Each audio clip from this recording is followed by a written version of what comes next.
Nós precisamos nos reunir para orar juntos e ouvir a palavra de Deus. Nós precisamos nos alegrar em contemplar o rosto dos irmãos. Nós precisamos dar a Deus o dízimo do nosso tempo. Nós precisamos honrar a rica tradição bíblica dos apóstolos, da igreja primitiva e da igreja que atravessou os séculos, de se reunir para adorar a Deus. E nós sabemos que muitos têm negligenciado esse chamado, essa convocação. Nós precisamos ter desejo e alegria no nosso coração que nossos amigos, que nossos companheiros da empresa, do trabalho, que vizinhos, que parentes que ainda estão longe, que ainda não conhecem e ainda não se entregaram ao Senhor, venham à comunhão da igreja. Quantas pessoas neste mês de março, que está terminando já, você convidou para vir participar com você do culto de adoração a Deus? Quantas vezes você tem sentido que poderíamos ter todos esses bancos cheios de pessoas que carecem, que precisam ouvir o Evangelho, nesse tempo tão desafiador, nesse tempo onde o mundo mergulha numa crise de desesperança? Igreja de Jesus Cristo, esta palavra é uma palavra que Deus tem colocado no meu coração, convidando, despertando a mim mesmo, porque eu não posso pregar para ninguém enquanto eu não pregar para mim mesmo. Nós precisamos de ser mais fervorosos. Nós precisamos pedir a Deus, no poder do seu Espírito, que o culto da igreja não seja apenas o cumprimento de uma rotina que tem que acontecer, acompanhado no relógio, já pensando no que vamos fazer depois e já com a cabeça cheia da agenda do dia de amanhã. Nós estamos aqui, Jesus está presente, e na presença do Senhor há plenitude de alegria. Na presença do Senhor, há provisão para nossas vidas. Na presença do Senhor, há renovo para o nosso coração.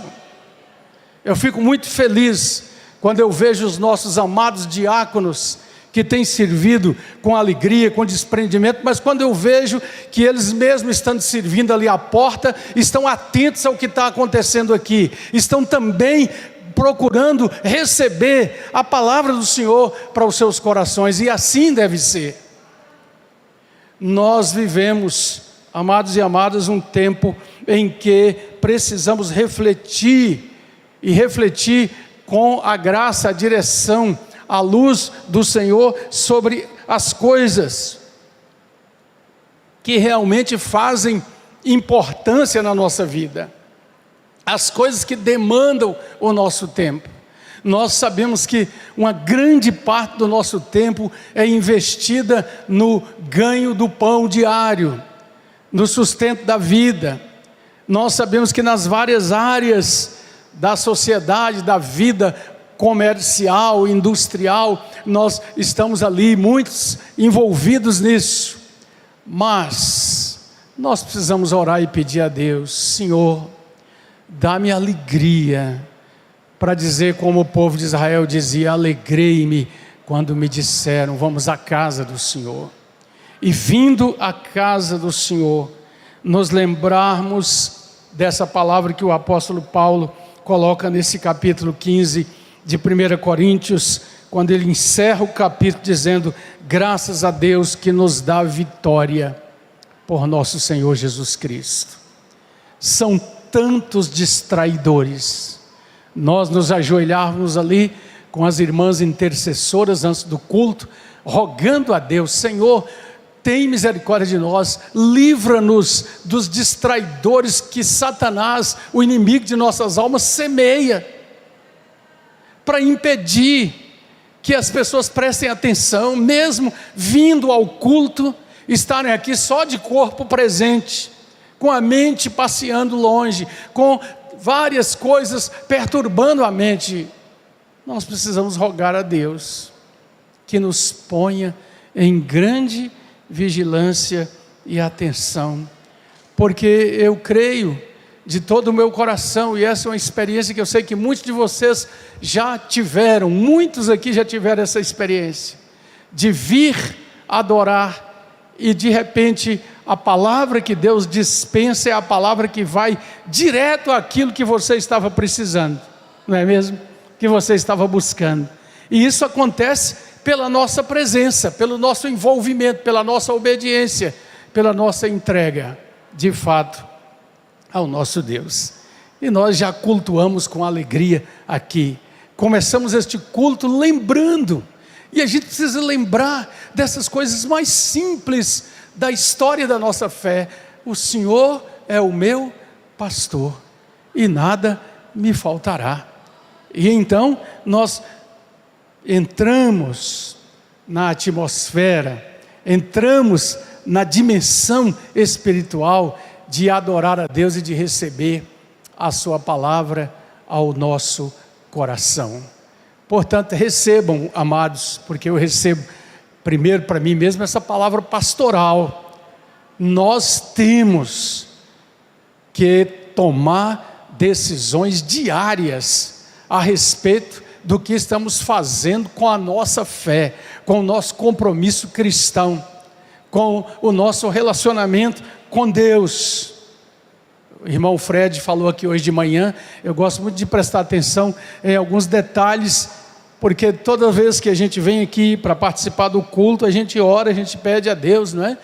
E ele falou sobre o devocionário, que é alguma coisa que nos leva, aqueles que têm o hábito todas as manhãs de ler e meditar e receber um direcionamento do Espírito Santo para a nossa vida, para o nosso dia. Nós precisamos fazer isso, e fazer isso com toda a nossa alegria. Então abra 1 Coríntios capítulo 15, nós já lemos esse versículo isoladamente, o versículo 57, mas vamos ler de novo aqui, 1 Coríntios capítulo 15, versículo 57, graças a Deus que nos dá a vitória, por intermédio de nosso Senhor Jesus Cristo. Portanto, meus amados irmãos, sede, o que, gente? Firmes, o que mais? Inabaláveis, o que mais?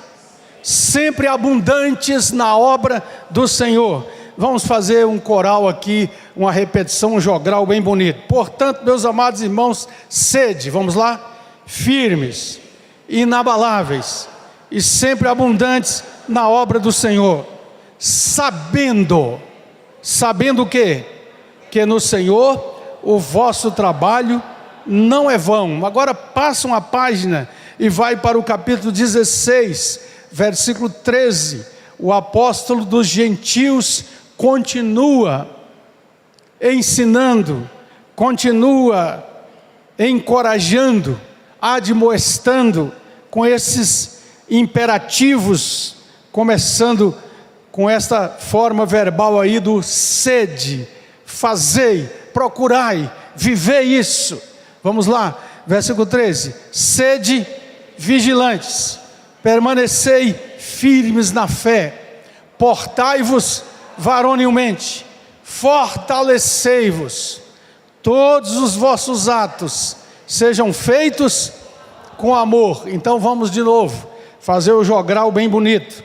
Sede vigilantes, permanecei, portai-vos e fortalecei-vos, todos os vossos atos sejam feitos com amor.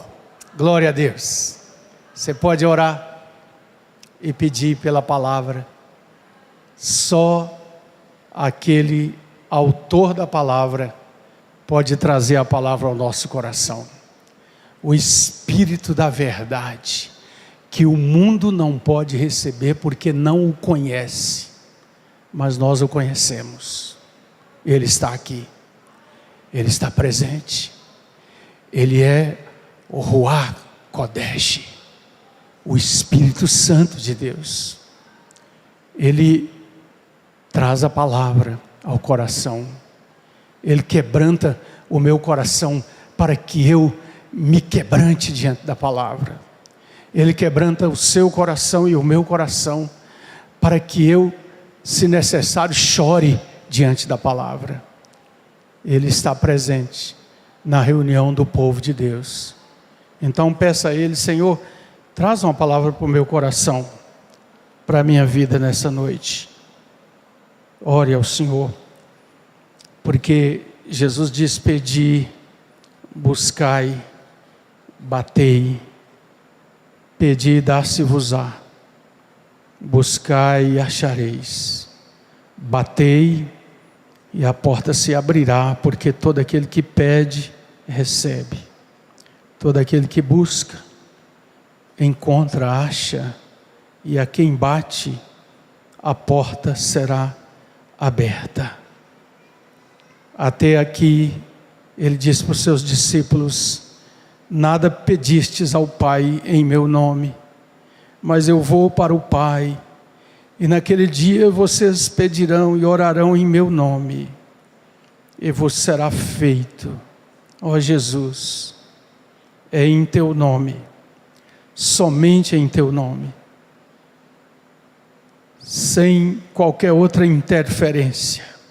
É no teu nome, seu glorioso nome, que nós pedimos e rogamos a assistência do Senhor, a palavra do Senhor, a graça do Senhor, a salvação do Senhor, a libertação do Senhor, o perdão do Senhor, a alegria do Senhor, que é a nossa força.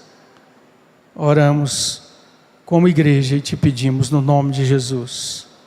Amém. E o povo de Deus diz: amém, amém.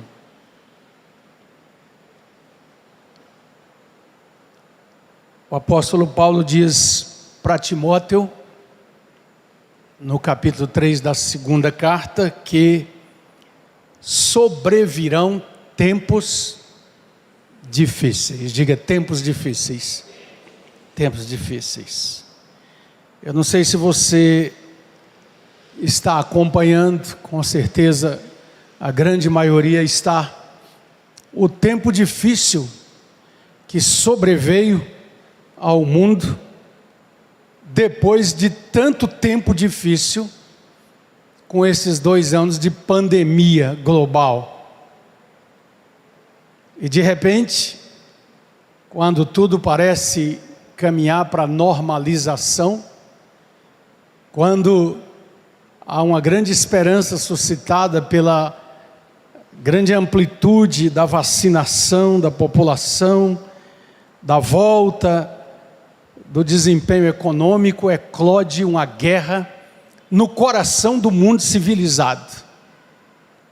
Na Europa, orgulhosa da sua cultura, do seu pensamento liberal, do seu ateísmo, da sua carnalidade, da vida independente de Deus, da religião, no lugar onde igrejas, templos têm sido fechados, substituídos por uma onda de orgulho, de egoísmo, de impiedade, e de repente nós vivemos o tempo difícil da guerra.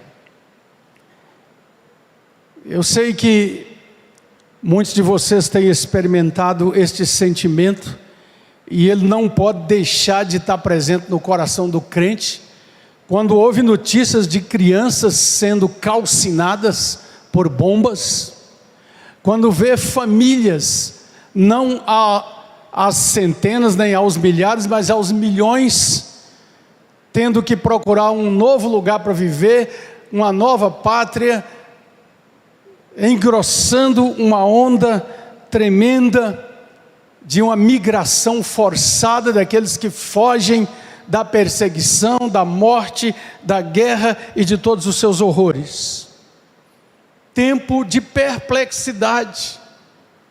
Eu vejo na fisionomia dos líderes mundiais que se reúnem, União Europeia, OTAN e todos esses organismos, ONU, que há toda uma perplexidade por algo que era impensável que acontecesse, que está acontecendo, e sobretudo com uma tremenda impossibilidade de agir, porque o que paira no horizonte é a possibilidade de uma terceira guerra mundial, esta sim definitiva, destrutiva, capaz de destroçar o mundo conforme o conhecemos, e se de fato acontecer, fazer surgir algo totalmente diferente do que está por aí na humanidade. Sabemos que há nos arsenais do mundo e das nações que têm acesso à tecnologia nuclear, arsenal de bombas suficiente para destruir várias vezes tudo que há sobre a terra. Ouvimos falar de bombas atômicas ou de armas atômicas estratégicas, que são para defesa, para garantir que o outro não venha me atacar.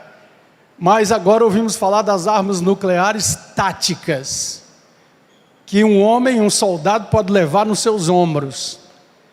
E aí um especialista explicava, a bomba, a arma atômica tática, vamos supor, ela pode destruir Manhattan, em Nova York, aquele grande centro ali de Manhattan. A arma estratégica destruiria Nova York, a cidade toda. Irmãos e irmãs, nós precisamos olhar para as coisas que estão acontecendo à nossa volta, para compreender, primeiro, a realidade que a palavra de Deus fala sobre a maldade humana.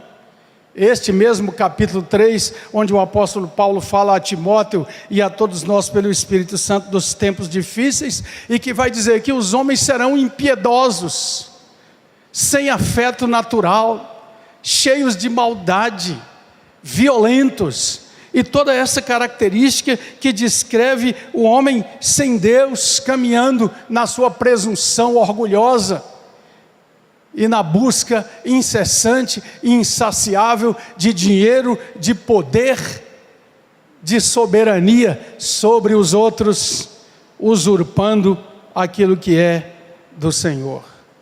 Pensando nessa palavra, o Senhor guiou o meu coração para que nós estivéssemos olhando para esses conselhos do apóstolo Paulo. Nós temos pregado já há 2 meses na carta de 1 Coríntios, porque nós precisamos, eu não sei quanto a você, mas eu preciso, e eu creio que todos nós precisamos de algumas atitudes e parâmetros para viver esse tempo que nós estamos vivendo, para que não sejamos engolfados, engolidos, envolvidos pelo pessimismo derrotista daqueles que não têm esperança.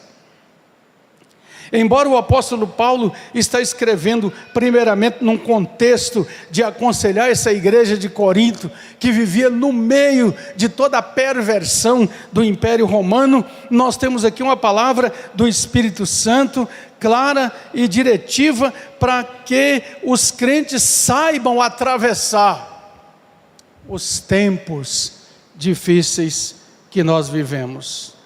Então vem essa exortação aí do capítulo 16 e do capítulo 15, nós já lemos os 2 versículos, onde o apóstolo fala de vigilância. Repita por favor: vigilância, firmeza, hombridade, força e amor.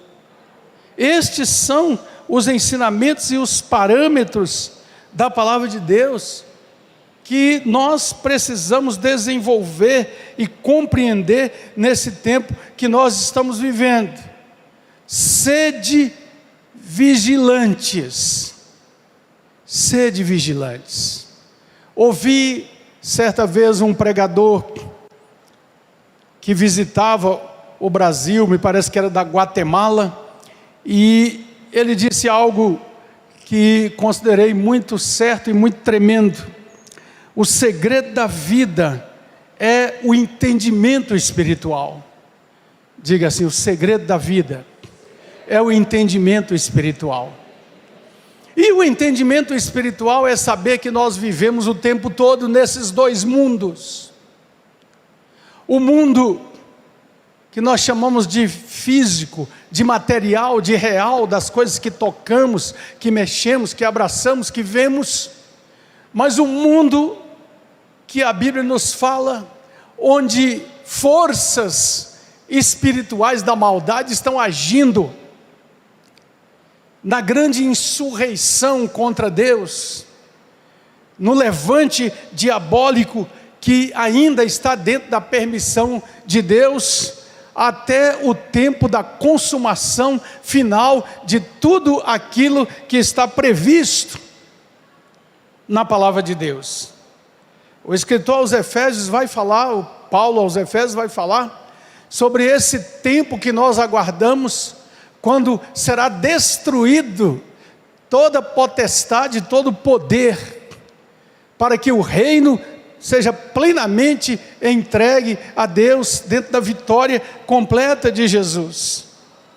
Nós precisamos ser vigilantes. Efésios 6,18 diz que devemos estar orando no Espírito Santo e vigiando com toda a perseverança. Esse é o momento em que os intercessores precisam ficar alerta. Na antiguidade, as cidades eram defendidas por muros, e os muros eram construídos de maneira a promover uma possibilidade de impedir o inimigo de vir, e os atalaias, era a denominação do Antigo Testamento, é a denominação, ficavam sobre os muros para avisar de antemão quando o inimigo surgia no horizonte.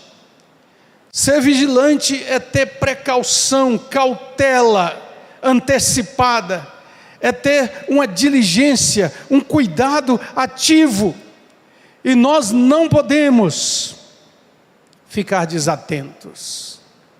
Precisamos ser vigilantes contra o mal, precisamos ser vigilantes para aproveitar as oportunidades, precisamos ser vigilantes para não nos desviarmos da simplicidade do Evangelho.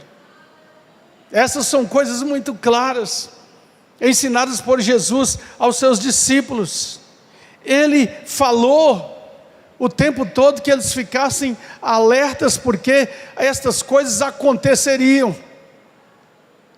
Então, vigilância é algo que pode nos auxiliar e vai nos auxiliar a atravessar esse tempo. Vigilância espiritual.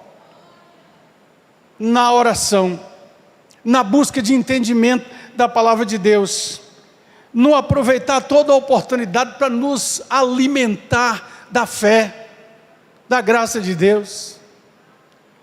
Nós precisamos ter essa fome espiritual, essa fome por Deus. Uma das características de Davi que me encantam é que ele era alguém que tinha sede de Deus.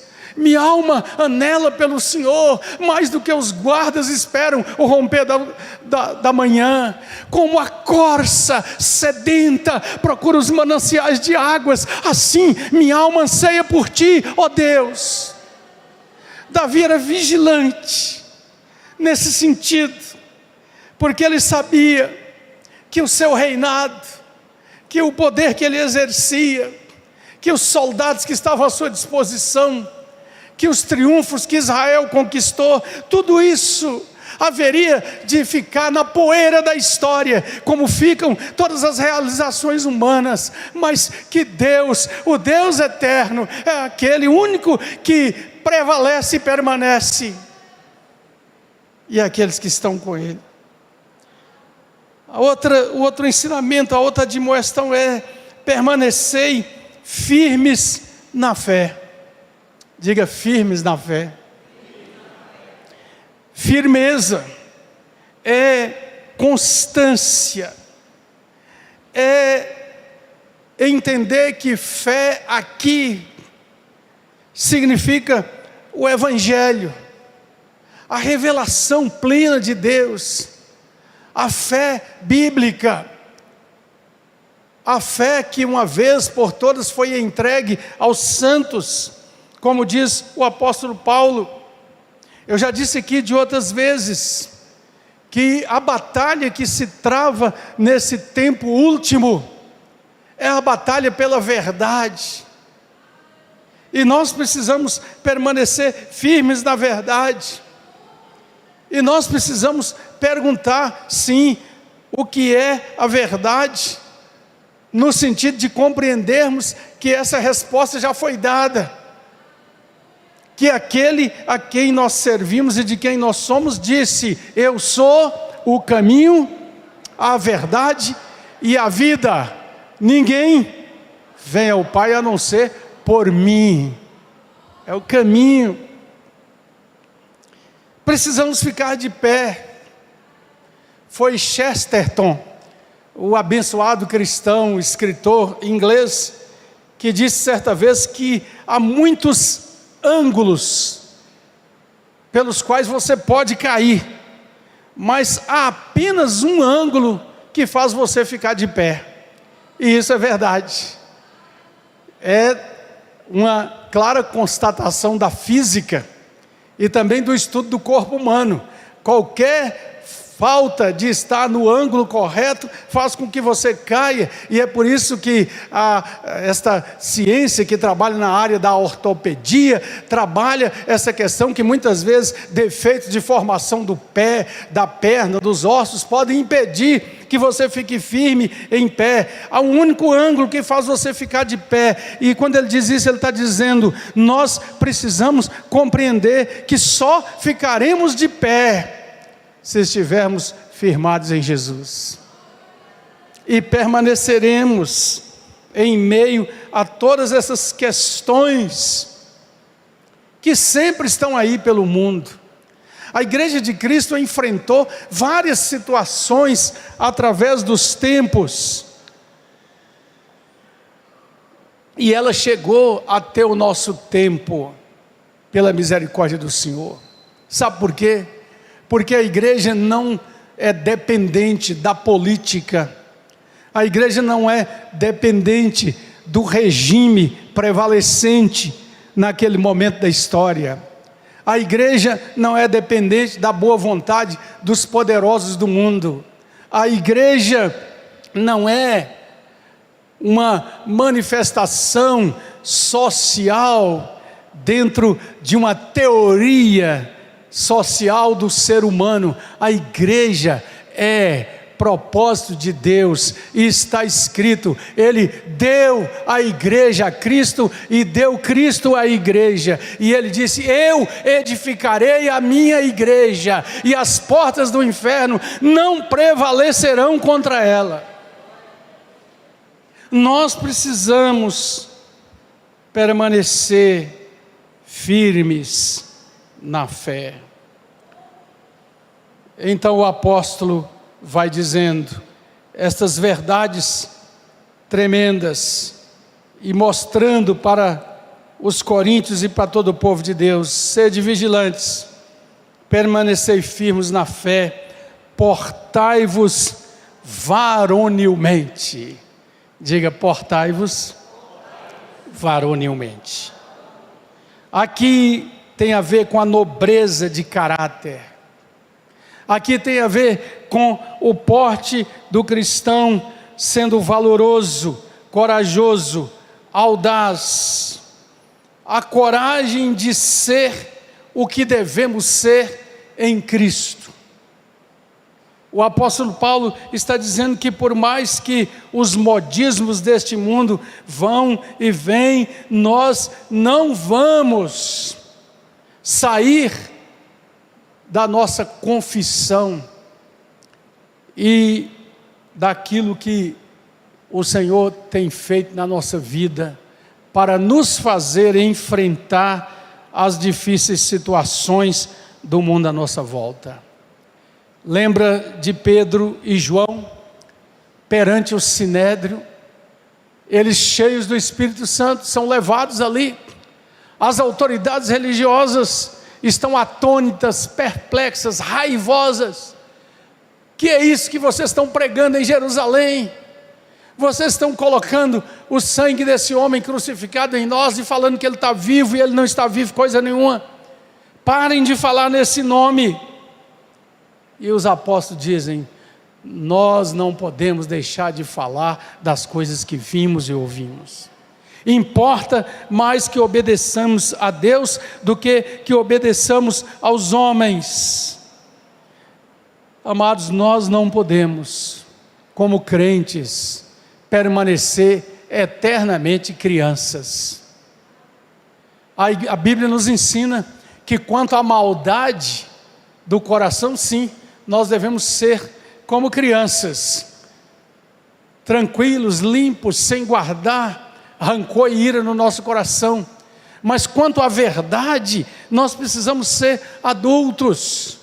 O apóstolo Paulo, nessa mesma carta, vai explicar e vai falar: quando eu era menino, eu andava como menino, pensava como menino, agia como menino, mas agora cheguei a ser homem. Então as coisas de menino ficam para trás. Eu sou alguém que em Cristo preciso me portar varonilmente, com audácia santa, com nobreza de caráter e de vida. E esse é um tempo em que nós precisamos muito do discernimento e da sabedoria de Deus, para que possamos interpretar as coisas de uma maneira adulta, de quem conhece a palavra de Deus. Hoje de manhã, estudando o capítulo 8 de Atos dos Apóstolos, nós vimos a figura, a pessoa daquele mágico, que lá em Samaria entra a seguir Filipe, fica encantado com o evangelho, até se batiza, mas na verdade não compreendeu nada da fé. Quando Pedro e João chegam, ora pelos crentes, impõe as mãos, eles recebem o Espírito Santo. Simão chega perto dos apóstolos: olha, me conta como é que é esse negócio, eu dou dinheiro para vocês, passa para mim esse poder de impor a mão sobre as pessoas. E eles receberam o Espírito Santo, e eles recebem uma dura repreensão de Pedro e de João, porque ele diz: o coração de você não é um coração fiel, você está em fel de amargura, você precisa se arrepender. Então os apóstolos não cedem em nenhum momento, porque eles se portam como homens de Deus, que sabem que o dinheiro é secundário, Cristo é primordial na nossa vida. Para a gente se portar varonilmente, nós precisamos conhecer a nossa identidade. Um dos grandes problemas do nosso tempo é esse problema de identidade. E o apóstolo Paulo nos ensina, quando ele diz: pela graça de Deus eu sou o que sou. Eu fui perseguidor, eu fui alguém que não merecia nem mesmo estar em Cristo, mas pela graça de Deus eu sou o que sou. O que você é em Cristo Jesus? Nós precisamos todo dia declarar essa verdade do evangelho: eu sou teu e tu és meu, Senhor. Eu pertenço ao Senhor e portanto eu posso caminhar seguro no Senhor. Há muitas coisas por aí que querem fazer com que nós pensemos de acordo com o mundo. Não sei se você recebeu, quem sabe alguns receberam, logo quando começou essa guerra, e eu vi um vídeo, uma coisa dessa aí que vem, colocando de um lado o currículo de Putin, o presidente da Rússia, e do Zelensky, o da Ucrânia. E aí colocando o tanto de coisa, o tanto de formação que o presidente da Rússia tem, e do outro lado o pouquinho do que tinha o Zelensky, mais falando sobre que era um ex-comediante, isso e aquilo outro. Percebi na hora o que o autor daquilo está querendo te levar. Esse aqui tem mais currículo, tem mais formação, esse é o tal. Irmãos, esse mundo é cheio de engano e de mentira. Como é que alguém que se diz inteligente e capaz, usa o poder das bombas que tem para destruir, para matar, para destroçar, para dizer o que é seu é meu e eu vou tomar. Essa é a filosofia do ladrão que Jesus condenou lá na história do samaritano. Então nós somos muitas vezes levados a tomar atitude, tomar posição ao lado de coisas que querem nos induzir a pensar naquilo que o mundo considera como grande, como dominador, como capacidade humana. Portai-vos varonilmente. A palavra de Deus diz, entendendo na prática que todo dia nós precisamos renunciar ao pecado, como José renunciou na casa de Potifar, fugindo daquela mulher que queria que ele mantivesse com ela um relacionamento ilícito e proibido pelo Deus a quem José pertencia. E José diz, como eu cometeria tamanho pecado contra o meu Deus? Portar varonilmente é dizer, eu não vou aceitar isso só porque todo mundo está fazendo. Porque eu sou servo, eu sou serva do Deus da verdade e da justiça, da bondade e da misericórdia. E por último ele diz, fortalecei-vos. Fortalecei-vos, vamos lá? Fortalecei-vos. Como é que está a sua força? Como está a sua força? Fortalecei-vos. Esse é um tempo em que somos também bombardeados por muita propaganda, muito direcionamento a respeito de regimes, de remédios, de medicações, de propostas de estilo de vida para que você seja forte, seja grande, seja bela, seja um modelo de plena saúde. E nós sabemos que a palavra de Deus, reconhecendo realmente quem nós somos, ela nos ensina sim que nós devemos cuidar do nosso corpo, que nós devemos amar a vida que Deus nos deu, que nós devemos ser muito cuidadosos com tudo aquilo que destrói a nossa saúde, a nossa força, o vigor físico de que nós precisamos. Mas quando o apóstolo Paulo fala, fortalecei-vos, ele está dizendo que nós precisamos de um poder diferente, para viver o tempo mau que faz parte da nossa jornada nessa vida. E então ele em Efésios 3,16 diz, para que segundo a riqueza da sua graça, vos conceda que sejais fortalecidos com poder, no homem interior. Não é tanto a força dos músculos, da potência do corpo, mas o dunamis de Deus, agindo no nosso coração, mediante a aplicação e a operação do Espírito Santo, para que a gente possa enfrentar toda a luta e toda a dimensão do tempo presente. Fortalecei-vos. O Dr. John Stott, escritor tão abençoado, que já se encontra com o Senhor, e completou brilhantemente a sua carreira com mais de 90 anos de idade. Mas eu gosto quando ele diz que Deus deu 4 dons para encorajamento do seu povo, para encorajamento da sua igreja. Ele nos deu a mente cristã, repita comigo, a mente, a revelação, a Bíblia, a palavra de Deus, o Espírito Santo e a comunidade cristã, a igreja. Ele nos deu uma mente, Ele nos deu um professor, o Espírito Santo, Ele nos deu um livro, a palavra de Deus, e Ele nos deu uma escola, a igreja de Jesus Cristo.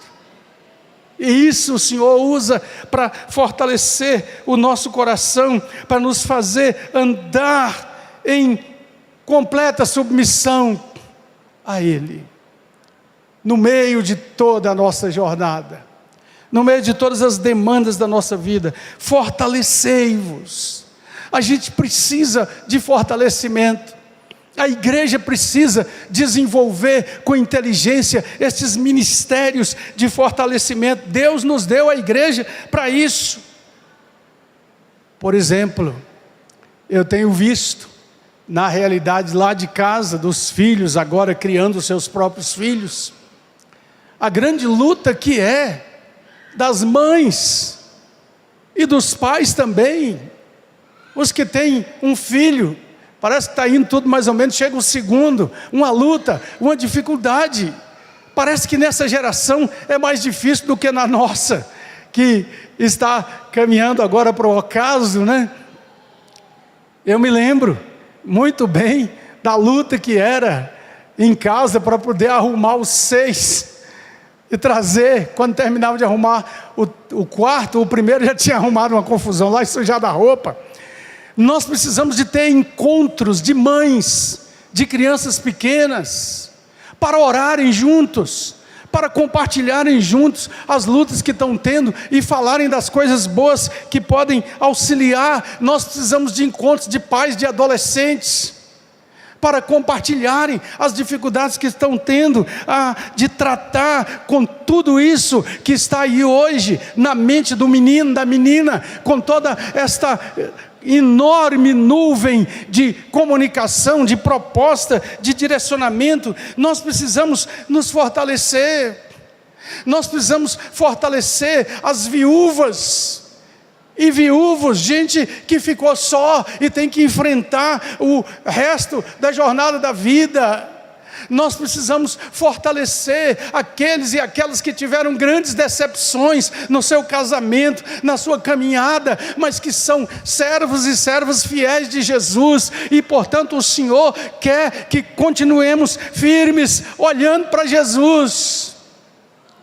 Nós precisamos do fortalecimento da igreja, da oração, da comunhão, da companhia, dos grupos pequenos, auxiliando para que a gente possa ter alguém com quem abrir o coração, na hora da crise existencial, na hora do medo que perturba, na hora da inquietação do nosso coração, na hora em que a gente faz as contas e parece que não vai dar para o orçamento do mês, e tem os juros do cartão, e tem a conta bancária no negativo. São coisas da vida, e nós precisamos colocar tudo isso diante do Senhor.